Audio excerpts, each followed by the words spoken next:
One of the things I'm alive to are censorship of the internet. Yeah. Trudeau has Bill C-11, C-18. He had a bill called C-36 he might bring back, and then he had a fourth bill called the Online Harms Act that he hasn't introduced yet.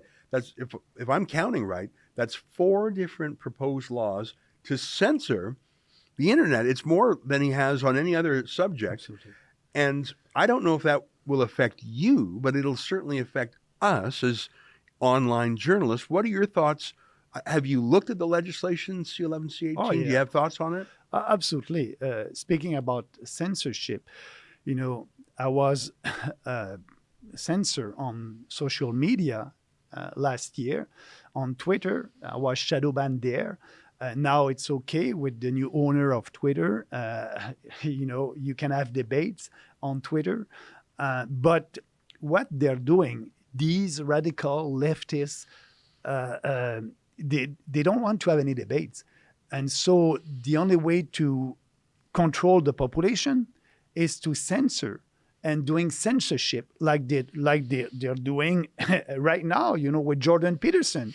All these regulatory bodies and authoritarian politicians don't want any debates. And the only way, because we're going to win that debate with arguments, with reason, they don't want that. So they try to censor us. And with that bill, and this bill in Ottawa, that's the case. I'm very worried about that. And I'm speaking against that all the time.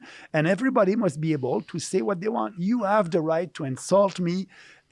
We are in a free country. Let's enjoy that.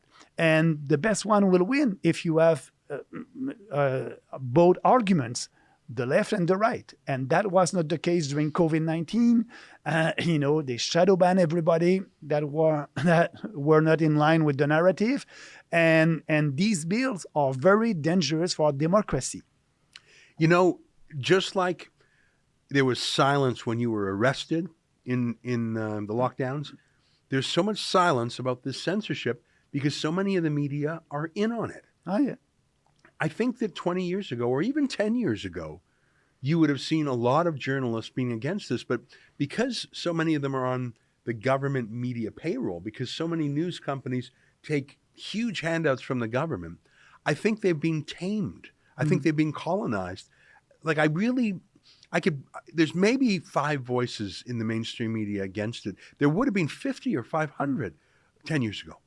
Yeah. But, I don't call them the mainstream media anymore. They're not mainstream. Right. Maybe the legacy media. Right, yeah. And the legacy media. I call them the regime media sometimes because they're for the regime. I don't know. Yeah. I interrupted you. Go ahead. No. But yeah, the mainstream media, they're not independent. They're not like you. You have to raise money, Ezra, to do your show. I have to raise money to be a national political party and being able to speak about our ideas. They don't have to do that. They're receiving money from the government, and all the advertising and propaganda that the government is giving them, all the money that the governments, not only the federal one, provincial governments are giving to them. They're not independent, and they want to keep that privilege. And so you're right. They are listening their master, these establishment politicians, and they are promoting leftist ideology. You mentioned Jordan Peterson.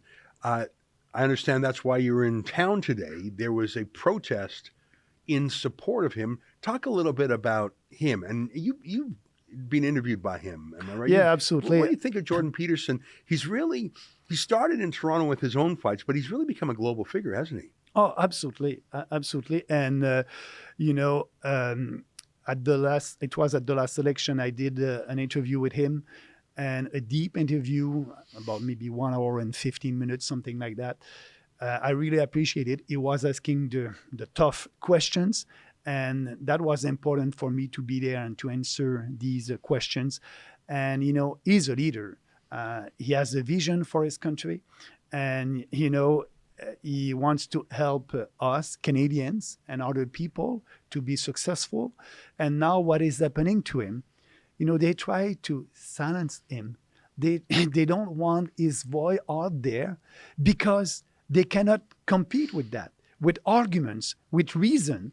And so, yes, I was here in Toronto this afternoon, and we had a rally in support of Jordan Peterson, but also, Ezra, in support of all courageous Canadians that lost their job because of their convictions, because of their ideas. And that is happening right now in Canada, in a free country that is supposed to be free.